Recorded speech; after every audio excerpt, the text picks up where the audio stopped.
This is what happens when you turn banana peels and Epsom salt into a simple liquid feed over 3 days and put it on mid-season tomatoes that are starting to fade.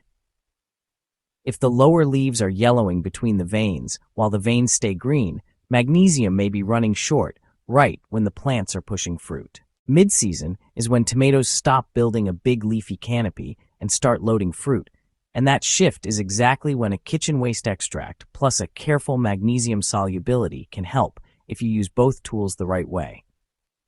Magnesium sits inside chlorophyll, so when older leaves fade first, energy production drops and fruit quality pays for it later, even if the top growth still looks acceptable. Banana peels are not a complete fertilizer, and that needs to be said clearly. Their main contribution is potassium, with smaller amounts of phosphorus, calcium, magnesium, and sulfur, so they work as a supporting input rather than a full meal for hungry tomato plants. Epsom salt is magnesium sulfate, about 10% magnesium according to common gardening education figures, and it only brings magnesium and sulfur to the party. It is not nitrogen, it is not phosphorus, and it is not a blossom end rot cure. Diluted with discipline, it is useful. Sprinkled raw around stems, it can do real damage. Here is exactly what we did across 3 days. On day 1, peels from fruit that already got eaten are rinsed lightly and chopped small so more surface area meets the water. Those pieces go into a clean glass jar, water goes over the top, and the jar sits out of hard direct sun to start the steep. Small pieces also make the jar easier to strain later. Always begin with clean tools and a container that has no soap or chemical residue. Day 2 is the waiting day. The liquid darkens as peels soak, but dark water is not proof you've made a laboratory-strength potassium concentrate, because a lot of peel mineral value unlocks fully only after the tissue breaks down, which is why composting remains the gold standard path. For this short brew, we are making a light liquid feed and later moving the solids into compost. If odor builds, one gentle stir and a loosely set lid keep the batch workable without inviting a cloud of insects. A mild, earthy smell is normal as organic material soaks. A strong, rotten odor means the batch should be discarded and restarted with fresh materials. Day 3 is strain, mix, and apply. Peel tea goes through a mesh into a bucket so pulp does not clog the can, and then leftover peel pieces go into the compost or worm bin where they finish the job correctly. For the Epsom side, National Garden Bureau guidance for a root zone style dilution is 2 tablespoons of Epsom salt per gallon of water, used as a drench or as a foliar spray when magnesium stress is the problem. For a lighter foliar approach during visible stress, practical garden guidance around 1 teaspoon per liter as a fine mist in cool hours is a cautious option, and midday heat is the wrong time to spray. Let the liquid cool to outdoor temperature before applying it to the plants.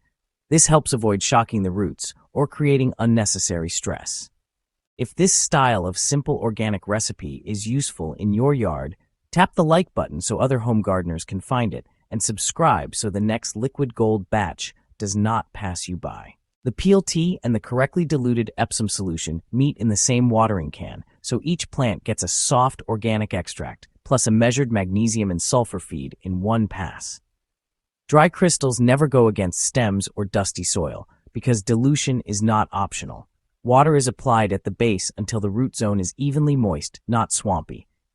Slow, even watering gives the solution more time to move into the surrounding soil. Avoid pouring the entire mixture against the stem in one spot. Pairing these 2 inputs makes sense once immediate needs and long-term soil building are separated. Fruiting tomatoes demand steady water regulation and mineral balance. Potassium supports that fruiting load, and magnesium keeps chlorophyll working so the vine can still make energy while fruit swells. Sulfur tags along from the Epsom half. When older leaves show interveinal yellowing after heavy rain on sandy ground or after repeated high-potassium tomato feeds, magnesium shortage becomes a fair diagnosis to test against. A complete tomato fertilizer may still be needed when the soil lacks nitrogen or phosphorus. This homemade mixture should be viewed as a targeted supplement, not a replacement for balanced nutrition.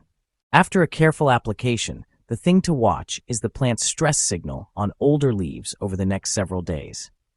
When magnesium truly was limiting, foliage can start looking less worn as chlorophyll support returns, but that is not the same as overnight fruit piles.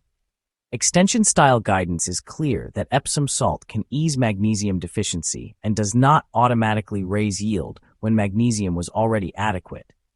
If the real problem is blossom end rot, this recipe is the wrong toolbox, because blossom end rot tracks with calcium and uneven watering, and excess magnesium can get in the way of calcium uptake.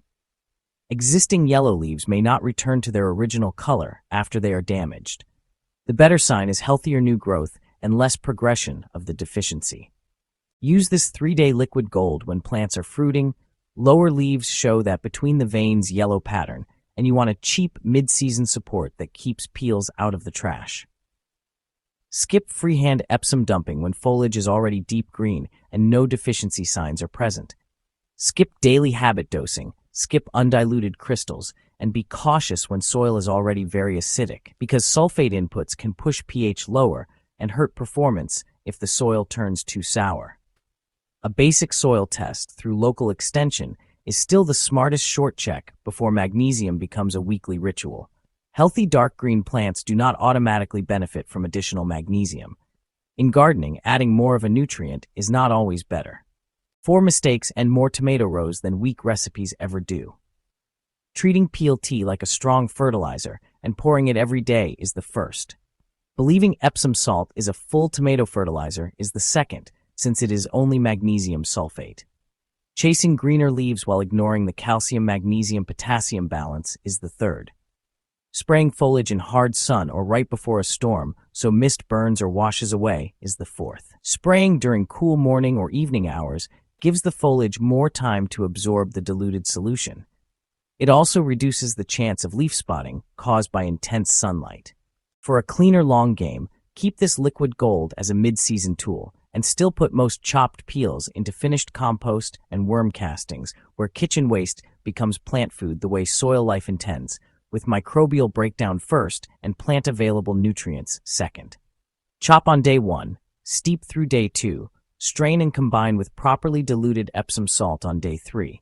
Water the root zone, compost the solids, and judge success by foliage recovery, not miracle claims. Simple ingredients, measured dilution, and real plant science are enough. Finished compost improves the soil structure while also feeding the soil community.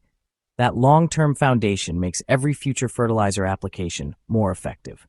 If this helped you save a tomato row, like the video, subscribe for more practical organic fertilizer recipes, and tell me in the comments whether banana peels, Epsom salt, or the pair together performed better in your soil.